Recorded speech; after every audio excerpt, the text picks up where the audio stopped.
गुरुभ्यो नमः।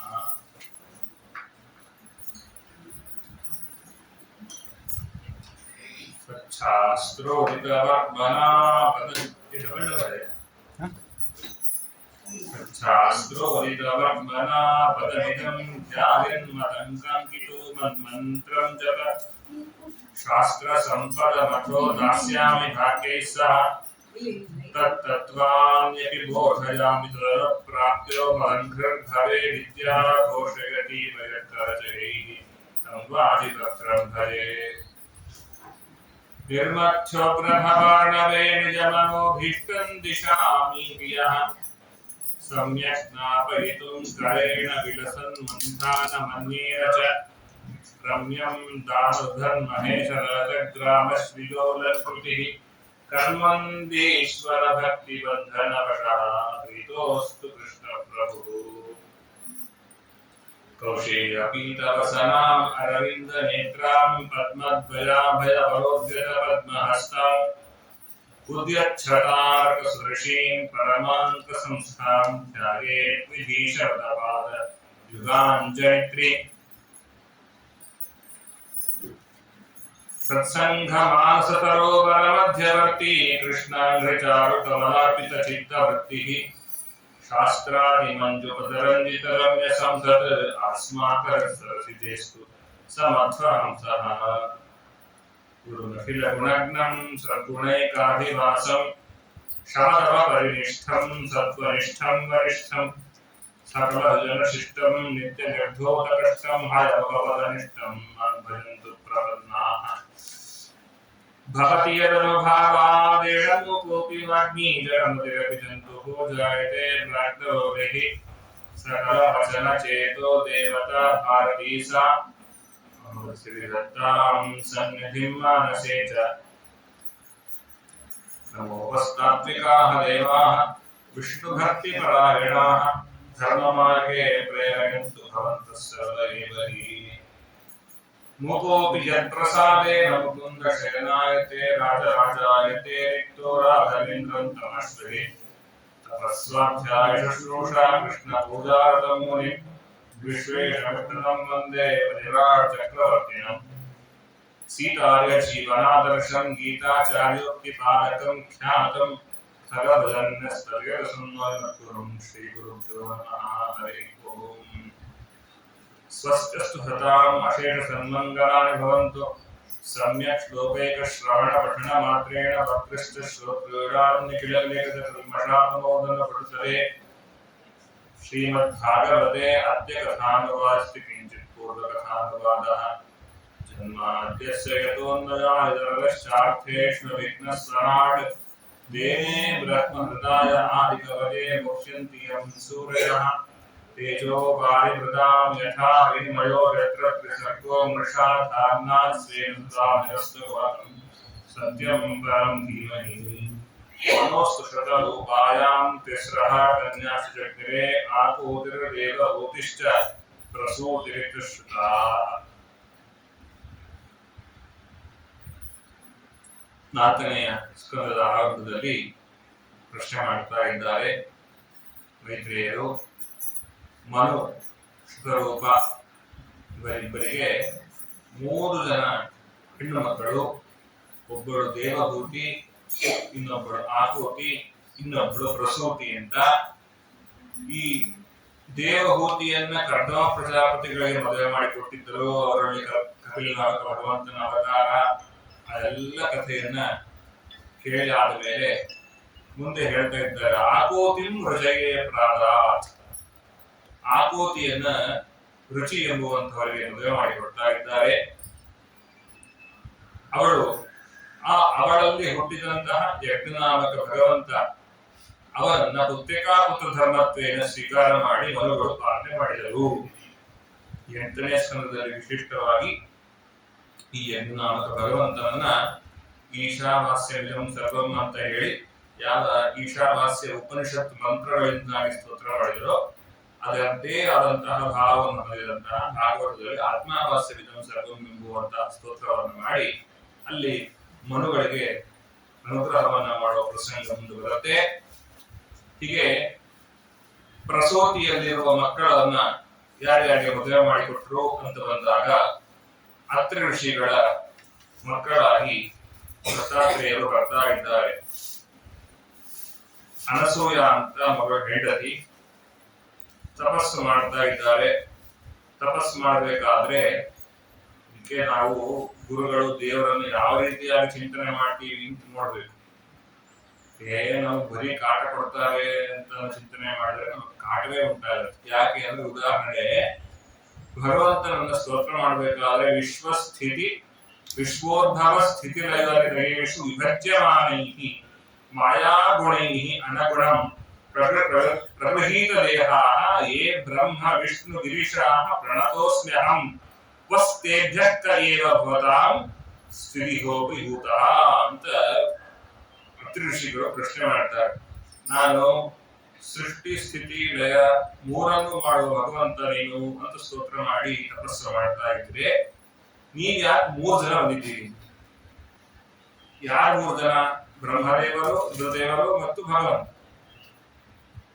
ಕೆಲವು ಸತಿ ನಮ್ದಿರುತ್ತಲ್ಲ ಬೈ 1 get 2 ಫ್ರೀ ಅಂತ, ಹಂಗೆ ಅತ್ರಿ ಋಷಿಗಳು ಕೇಳ್ತಾರೆ. ಅದಕ್ಕೆ ಭಗವಂತ ಉತ್ತರ ಕೊಡ್ತಾರೆ, ಏನಿಲ್ಲ, ಸೃಷ್ಟಿ ಸ್ಥಿತಿ ಲಯ ಮೂರನ್ನು ಮಾಡುವ ನಾನೇ.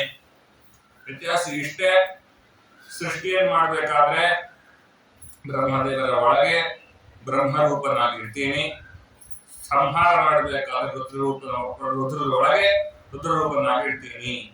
ಆಚಾರ್ಯರು ಇದನ್ನ ಸರ್ವಮೂಲದಲ್ಲಿ ಹೇಳ್ತಾರೆ. ಬ್ರಹ್ಮಣಿ ಬ್ರಹ್ಮರೂಪೋಸೌ ಶಿವರೂಪಿ ಶಿವೇ ಸ್ಥಿತ ಅಂತ.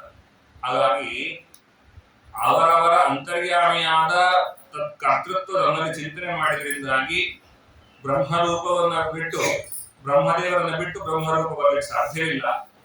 ಹಾಗಾಗಿ ನಾವು 3 ಜನ ನಿಂತಿದ್ದೇವೆ. ಏನ್ ಬೇಕು ಕೇಳು? ಮಕ್ಕಳು ಬೇಕು ಅಂತ ಕೇಳಿದ್ದಕ್ಕೆ ಅವರು 3 ಜನ ಮಕ್ಕಳಾಗಬೇಕಾಯ್ತು. ಅದರಿಂದಾಗಿ ಭಗವಂತ ಅತ್ರೇಯನಾಗಿ ಬಂದ. ಬ್ರಹ್ಮದೇವರಿಗೆ ಅವತಾರ ಇಲ್ಲ, ಅದರಿಂದಾಗಿ ಅವರು ಚಂದ್ರನ ಒಳಗೆ ಆವಿಷ್ಟರಾಗಿ ಅವತಾರ ಮಾಡಿದರು. ರುದ್ರದೇವರು ದುರ್ವಾಸರಾಗಿ ಬರ್ತಾ ಇದ್ದಾರೆ. ಹೀಗೆ ನರನಾರಾಯಣದ್ದು, ಅಗ್ನಿಯ ಮಕ್ಕಳದ್ದು ಎಲ್ಲರದ್ದು ಹೇಳಿ ಭವಸ್ಯ ಪತ್ನೀತು ಅರ್ಥಾತ್ ದಕ್ಷ ಪ್ರಜಾಪತಿಯಲ್ಲಿ ಹುಟ್ಟಿದಂತಹ ಸತಿ ಅವಳು ಭವ ಅರ್ಥಾತ್ ರುದ್ರದೇವರನ್ನು ಕೈ ಹಿಡಿದಿದ್ದು. ಇವರದ್ದೆಲ್ಲ ಮಕ್ಕಳು ಮೊಮ್ಮಕ್ಕಳ ಕಥೆಯನ್ನೆಲ್ಲ ಹೇಳಿ ಅವರು ಹೇಳ್ತಾರೆ, ಭವಸ್ಯ ಪತ್ನಿ ಸತಿ ಭವಂ ದೇವ ಮನೋರಥ ಆತ್ಮನ ಸದೃಶಂ ಪುತ್ರಂ ನರೇಧೆ ಗುಣಶೀಲತಃ. ಯಾಕೆ? ಪಿತರ್ಯ ಪ್ರತಿರೂಪೇ ಸ್ವೇ ಭವಾಯ ಅನಾಗಸೆ ವೃಷ ಅಪ್ರೋಢೇವ ಆತ್ಮನ ಆತ್ಮಾನಂ ಅಜಹತ್ ಯೋಗ ಸಂಹಿತ. ಅವಳು ಅಪ್ರೋಢ ಇವ, ಬುದ್ಧಿ ಇಲ್ಲದೆ ಇರುವವಳಂತೆ. ಯಾಕೆ? ಕೆಲವು ಸತಿ ನಮ್ಮ ತಾಳ್ಮೆ, ನಮ್ಮ ಬುದ್ಧಿಮತ್ತೆ ನಮ್ಮ ಹಿಡಿತಕ್ಕೆ ಸಿಗೋದಿಲ್ಲ. ಕೋಪ ಬಂದ್ರೆ, ಸಿಟ್ಟು ಬಂದ್ರೆ ಏನ್ ಮಾಡ್ತೀವಿ ಗೊತ್ತಿರೋದಿಲ್ಲ. ಓಡೋಗ್ಬಿಡ್ತೀವಿ ಮೊಬೈಲ್. ಯಾರು? ನಮ್ದೇ. ಕೊಡಬೇಕಾದ್ರೆ ದುಡ್ಡು ನಾವೇ. ಆ ಕ್ಷಣದಲ್ಲಿ ದೇವರು ಕೋಪ ಬರೆಸ್ತಾರೆ. ಎದುರುಗಡೆ ಇರೋ ವಸ್ತುವನ್ನು ಹೊಡೆದು ಹಾಕ್ಬಿಡ್ತೀವಿ. ಹಾಗೆ ಅಪ್ರೌಢ ಇವ ಸತೀದೇವಿಯಲ್ಲಿ ಖಂಡಿತ ಆ ರೀತಿಯಲ್ಲಿ ಬುದ್ಧಿ ಇಲ್ಲದೆ ಇರೋ ಸ್ಥಿತಿ ಇಲ್ಲೇ ಇಲ್ಲ. ಯಾಕಂದ್ರೆ ಬುದ್ಧಿಮಾನ ದೇವತೆಗಳವರು ಅದರಿಂದ ಅಪ್ರೌಢ ಇವ ಬುದ್ಧಿ ಇಲ್ಲದೆ ಇರುವವಳಂತೆ ನಟನೆ ಮಾಡಿ ತನ್ನ ದೇಹವನ್ನು ಬಿಡ್ತಾ ಇದ್ದಾಳೆ. ಯಾಕೆ ಅಂದ್ರೆ ಅವರಪ್ಪ ಅನಾಗಸ, ಪಾಪವೇ ಮಾಡದೇ ಇರುವಂತಹ ರುದ್ರದೇವರ ಮೇಲೆ ಮುನಿಸಿಕೊಂಡದ್ರಿಂದ ಅಂತ ಕೇಳಿದ್ದಕ್ಕೆ ವಿದುರರು ಪ್ರಶ್ನೆ ಮಾಡ್ತಾ ಇದ್ದಾರೆ. ಪ್ರಜಾಪತಿಗಳು ದಕ್ಷರು ಅವರು ಯಾಕೆ ಮುನಿಸಿಕೊಂಡ್ರು? ರುದ್ರದೇವರ ಮೇಲೆ ಅಂಥದ್ದೇನು ಆರೋಪ? ಯಾಕೆ ಇವರು ಸಿಟ್ಟು ಮಾಡಿಕೊಂಡ್ಲು? ಆ ಪ್ರಸಂಗ ಹೇಳಿ ಇದ್ರೆ ಅದಕ್ಕೆ ಹೇಳ್ತಾ ಇದ್ದಾರೆ. ಒಮ್ಮೆ ಯಜ್ಞ ಮಾಡ್ತಾ ಇದ್ದಾರೆ. ವಿಶ್ವಸೃಗ ಅಂತ ಸತ್ರ ಯಾಗ ಮಾಡ್ತಾ ಇದ್ದಾರೆ. ಯಾಗದಲ್ಲಿ ಎಲ್ಲರೂ ಬಂದಿದ್ದಾರೆ, ಋಷಿಗಳೆಲ್ಲ ಇದ್ದಾರೆ.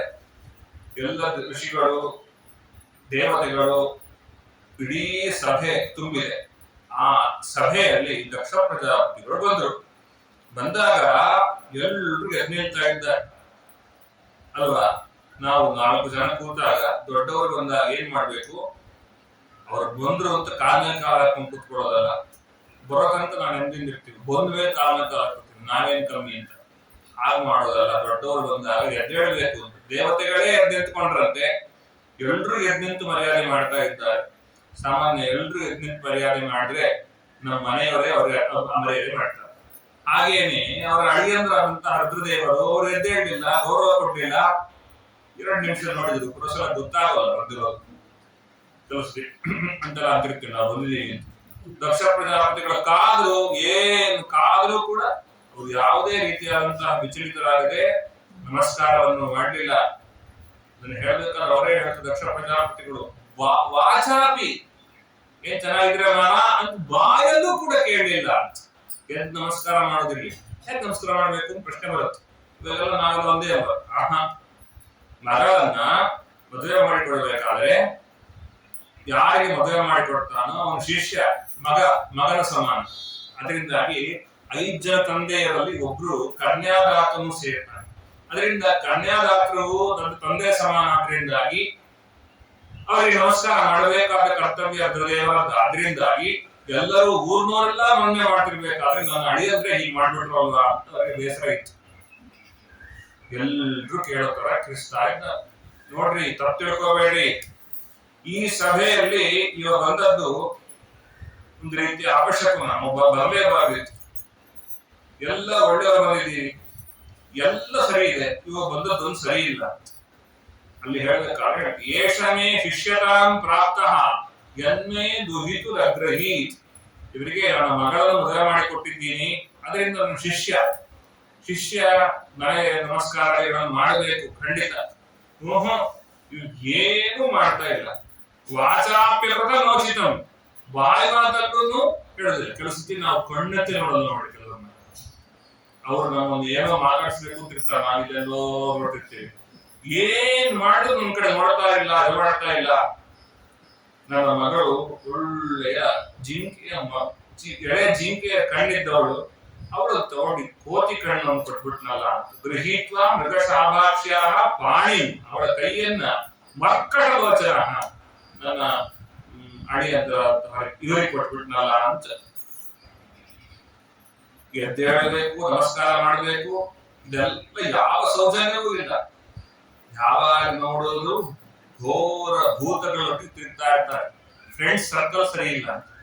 ಪ್ರೇತವಾಸೇಶು ಘೋರೇಶು ಘೋರೈಹಿ ಭೂತಗಣಿ ವೃತಃ. ಯಾವಾಗ ನೋಡೋದು ಸ್ಮಶಾನದಲ್ಲೇ ತಿರುಗ್ತಾ ಇರ್ತಾರೆ. ಯಾವ ಕಡೆ ನಾವು ಗಾಡಿ ಅಪ್ಪಿತಪ್ಪಿನೂ ಹೋಗ್ಬಾರ್ದು ಅನ್ಕೋತೀವೋ ಅಲ್ಲೇ ಯಾವಾಗಲೂ ಇರೋದು. ಹೋಗ್ಲಿ, ಸ್ನಾನ ಆದ್ರೂ ಚಿತಾಭಸ್ಮದಿಂದ ಸ್ನಾನ ಮಾಡ್ತಾರೆ. ಏನ್ ಹೇಳ್ಬೇಕು, ಏನ್ ತಾನು ಗೊತ್ತಿಲ್ಲ. ಪ್ರಮಥ ಭೂತ ನಾನ್ ಪತಿಹಿ, ಹೇಳ್ಕೊಳ್ಳೋಕೆ ಒಳ್ಳೆ ಉದ್ಯೋಗ ಇಲ್ಲ, ಸ್ಮಶಾನ ತಿರುಗ್ತಾ ಇರ್ತಾರೆ. ಕೊಟ್ಟು ನಾನು ಕೆಟ್ಟ ಕೆಲಸ ಮಾಡಿದೆ ಅಂತ ಹೀಗೆಲ್ಲ ಹೇಳ್ತಾ ಇರ್ತಾರೆ. ಅದರಿಂದ ಇನ್ಮೇಲೆ ಇವರಿಗೆ ಯಜ್ಞ ಭಾಗದಲ್ಲಿ ಹವಿಸ್ಸನ್ನ ಕೊಡಕೂಡದು. ರುದ್ರದೇವರು ದೊಡ್ಡ ಜ್ಞಾನಿಗಳು, ಅವರಿಗೆ ಯಜ್ಞ ಭಾಗದಲ್ಲಿ ಹವಿಸ್ಸನ್ನು ಕೊಡಕೂಡದು ಅಂತ ಶಾಪ ಕೊಡ್ತಾರೆ. ಹೀಗೆ ಶಾಪ ಕೊಟ್ಟಾಗ ನಂದಿಗಳು, ರುದ್ರದೇವರ ಬಳಗ, ಅವರೆಲ್ಲ ಸಿಟ್ಟಿಗೆಳ್ತಾರೆ. ಅವರು ಪ್ರತಿಶಾಪ ಕೊಡ್ತಾರೆ ನಿಂತಲೇ ಹೋಗ್ಲಿ ಅಂತ. ಅದಕ್ಕೆ ವಾಪಸ್ ತಿರುಗಿ ಅವರನ್ನು ಸಪೋರ್ಟ್ ಮಾಡುವ ಭೃಗು ಋಷಿಗಳೇ ಮುಂತಾದವರು ಅವರು ಒಂದಿಷ್ಟು ಶಾಪ ಕೊಡ್ತಾರೆ. ಈಗ ಶಾಪ ಪ್ರತಿಶಾಪಗಳಾಗುತ್ತೆ. ರುದ್ರದೇವರನ್ನು ತಳನೇ ಕೆಡಿಸ್ಕೊಳ್ಳಿಲ್ಲ. ಇದು ಯಾವುದು ಇವರು ಮಾಡುದಲ್ಲ, ಭಗವಂತನ ಪ್ರೇರಣೆಯಿಂದ ಆಗುವುದು. ತಗೋಬೇಕಾದ ನನ್ನ ಜವಾಬ್ದಾರಿ ಅಂತ ಅವರು ಸುಮ್ಮನೆ ತಪ್ಪಾಡಿ ತಾವು ಬಿದ್ದು ಹೊರಟು ಬಿಟ್ರು. ಇಷ್ಟಾದ ಮೇಲೆ ಒಂದು ಒಳ್ಳೆಯ ಪೊಸಿಷನ್, ಸ್ಥಾನ ಬಂತು ದಕ್ಷ ಪ್ರಜಾಪತಿಗಳಿಗೆ. ನಮ್ಗೆ ಯಾವಾಗ ಪ್ರಮೋಷನ್ ಬಂದಾಗ ಏನ್ ಮಾಡ್ತೀವಿ, ಕನಕಾಭಿಷೇಕ ಇಟ್ಕೊಡ್ತೀವಲ್ವಾ ಕಾರಣದಲ್ಲಿ, ಹಾಗೆ ಅವ್ರಿಗೂ ಬಂದಾಗ ಅವರು ಒಂದು ಅಶ್ವಮೇಧ ಮಾಡೋದಕ್ಕಿಂತ ಮುಂಚೆ ಬೃಹಸ್ಪತಿತ್ಸವ ಅಂತ ಒಂದು 6 ದಿವಸದ ಯಾಗ.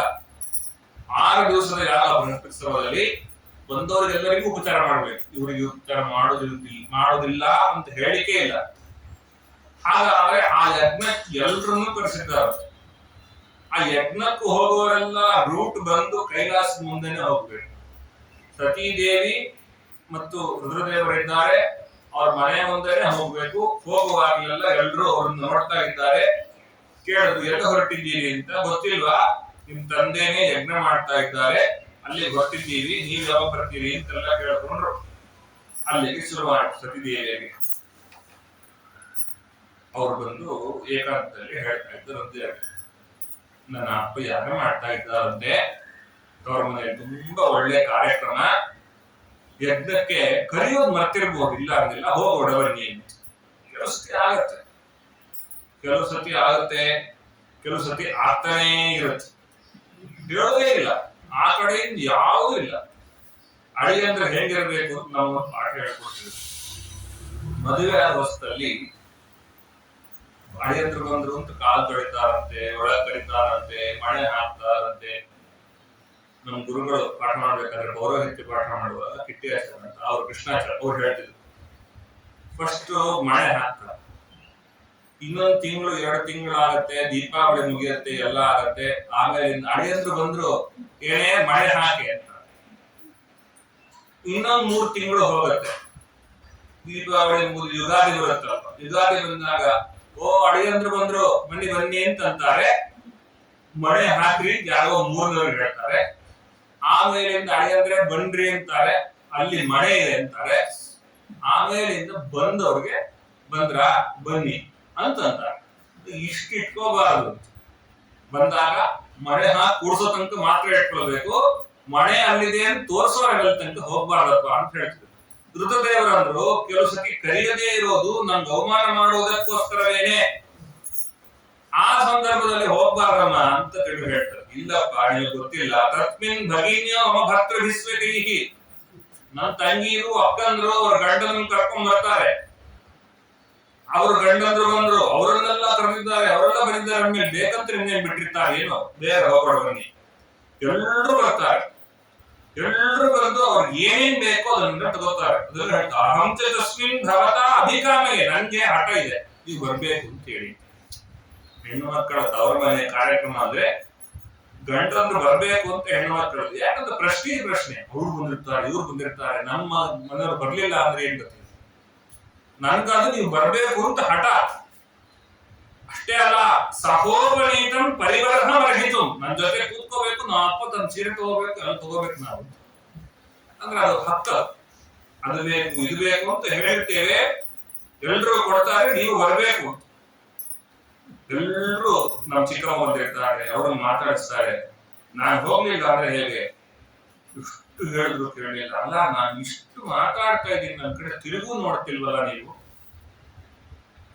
ಕರ್ದಿಲ್ಲ ಅಂತ ಹೋಗೋದು ಬೇಡ ಅಂತ ನಿಮ್ಗೆ ಅನ್ಸಿರ್ಬೋದು, ಆದ್ರೆ ಒಂದ್ ಮಾತು ಹೇಳ್ತೀವಿ ತಪ್ಪು ತಿಳ್ಕೋಬೇಡ್ರಿ ಅಂತ ಋತುದೇವ ಉಪದೇಶ ಮಾಡ್ತಾರೆ. ಏನು ಕಥಂ ಸುತಾಯಾಹ ಪಿತೃಗೇಹ ಕೌತುಕಂ ನಿಶಮ್ಯ ದೇಹ ಸುರವರ್ಯಣೆಂಗತೆ. ಒಂದು ಹೆಣ್ಣು ಮಗಳು ತನ್ನ ತವರ ಮನೆಗೆ ಹೋಗ್ತೀನಿ ಅಂತ ಅನ್ನುವಾಗ ಒಂದೇ ಒಂದು ದೇಹದ ಅಂಗವೂ ವ್ಯತ್ಯಾಸವಾಗಿ ತಪಸ್ ಮಾಡ್ತಾ ಕೂತಿದ್ದೀರಲ್ಲ ನೀವು, ಹೇಗ್ ಸಾಧ್ಯ? ಕರೀಲಿಲ್ಲ ಹೆಂಗ್ ಹೋಗೋದು ಅಂತ.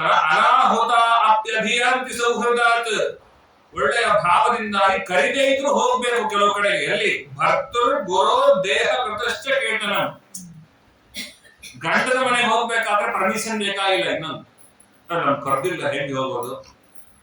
ಆ ಚಾತುರ್ಮಾಸ್ಯಕ್ಕೆ ಆಷಾಢಕ್ಕೆ ಬಂದಿದ್ದಾರೆ, ಇದ್ದಕ್ಕಿದ್ದಂಗೆ ಸ್ವಾಮಿಗಳು ಪಾರ್ವತಿಗೆ ಬಂದ್ರು, ಎದುರುಗಡೆ ರೋಡಲ್ಲೇ ಇದ್ದಾರೆ. ಸ್ವಾಮಿಗಳು ಬಂದಿದ್ದಾರೆ ಅಂತೀನಿ ಮತ್ತೆ ಮನೆಗೆ, ನಮ್ಮನ್ ಕರೆದಿಲ್ಲ, ನಾನು ಹೆಂಗ್ ಹೋಗೋದು? ಗಂಡನ ಮನೆಗೆ ಮಂಗಲ ಕಾರ್ಯ ಹೋಗ್ಬೇಕು. ನಮ್ ಗುರುಗಳ ಮನೆ ಆರಾಧನೆ, ಇನ್ನೊಂದು ಏನೋ ಕಾರ್ಯಕ್ರಮ, ದೊಡ್ಡ ಸಮಾರಂಭ ಇದೆ, ಪ್ರಿಂಟ್ ಔಟ್ ಹಾಕ್ಸಿರ್ತಾರೆ, ಯಾವುದೋ ಪೀಠಾಧಿಗಳು ಬರ್ತಿರ್ತಾರೆ, ನಮ್ಗೆ ಇನ್ವಿಟೇಷನ್ ಬಂದಿಲ್ಲ, ನಾಳೆಂದು ಹೋಗೋದು ಅನ್ನೋ ಕುಡ್ದು ಗುರುಗಳ ಮನೆಗೆ ಹೋಗ್ಬೇಕು. ದೇಹ ಕೃತಶ್ಚ, ಅಪ್ಪನ ಮನೆಯಲ್ಲೂ ಕೂಡ ಅವ್ರು ಕರೆದಿಲ್ಲ ಅಂತ ಹೇಳಿ ಹೋಗದಿರಬಾರ್ದು, ಖಂಡಿತ ಹೋಗ್ಬೇಕು. ಹಾಗಾಗಿ ನಾನು ಹೋಗ್ಬೇಕು ಅಂತ ಇತ್ಯರ್ಥ ಮಾಡಿದೀನಿ, ಹೋಗ್ಬೇಕು ಅಂದ್ರೆ ಹೋಗ್ಬೇಕಷ್ಟೇ ಅಂತ ಹೇಳಿ ರುದ್ರದೇವರು ಅಲ್ಲಿ ತನಕ ಸುಮ್ಮನಿದ್ದವರು ಅಂತ. ಅಮ್ಮ ನೀನ್ ಹೇಳಿ ತುಂಬಾ ಚೆನ್ನಾಗಿತ್ತು, ತಯೋಹಿತಂ ಶೋಭನ ಶೋಭನೆ, ನೀನ್ ಹೇಳಿದ ಮಾತು ನಿಜವಾಗ್ಲೂ 100% ಕರೆಕ್ಟ್. ಏನು ಅನಾಹುತ ಅಪ್ಯಭಿಯಾಂತಿ ಸೌಹೃದ, ಬಂಧುಗಳ ಮನೆಗೆ ಕರೀದೇ ಇದ್ರು ಹೋಗ್ಬೇಕು. ಆದರೆ ಒಂದು ವೇಳೆ ಅವರು ಕರಿಬಾರ್ದು ಅಂತಾನೆ ಕರೆದಿಲ್ಲ ಅನ್ನೋದೇ ಗೊತ್ತಾದ್ರೆ ಹೋಗ್ಬೇಕು ಅಂತ ಅರ್ಥ ಅಲ್ಲ. ಯದ್ಯನುತ್ಪಾದಿತ ದೋಷ ದೃಷ್ಟಯ ಬಲೀಯಸ ಅನಾತ್ಮ ಮದೇನ ಮನ್ಯುನ, ಅವ್ರು ಏನಾದ್ರು ಕರೆದಿಲ್ಲ ಅಂದ್ರೆ ಅಲ್ಲಿ ಹೋಗ್ಬೇಕು ಅಂತ ಅರ್ಥ ಅಲ್ಲ. ನೀವು ಬಂದ್ರೆ ಅವಮಾನ ಮಾಡಬೇಕು ಅಂತಾನೆ, ನಿಮ್ಮನ್ನ ಕರೆಯದೇ ಬಿಟ್ಟಂತ ಸಂದರ್ಭದಲ್ಲಿ ನಾನು ಹೋಗಿ ದೊಡ್ಡ ಸ್ಥಿತಿಯನ್ನು ತೋರಿಸಬೇಕಾಗಿಲ್ಲಮ್ಮ. ಯಾಕೆ? ಮದ ಯಾವುದರಿಂದ ಬರುತ್ತೆ ನೋಡು. ವಿದ್ಯಾ, ತಪಸ್ಸು, ವಿತ್ತ, ಒಳ್ಳೆಯ ಸೌಂದರ್ಯವುಳ್ಳ ದೇಹ, ಹೀಗೆ ಅನೇಕ ವಿಧವಾದಂತಹ ಸ್ಥಾನಗಳಿದ್ರೆ ಮದ ಬರುತ್ತೆ. ನಾನೇ ತಿಳ್ಕೊಂಡವನು, ನನ್ನ ಹತ್ರ ದುಡ್ಡಿದೆ, ನಾನೇ ತಿಳ್ಕೊಂಡಿದ್ದೆ, ನನ್ನನ್ನು ಕರಿಬಾರದು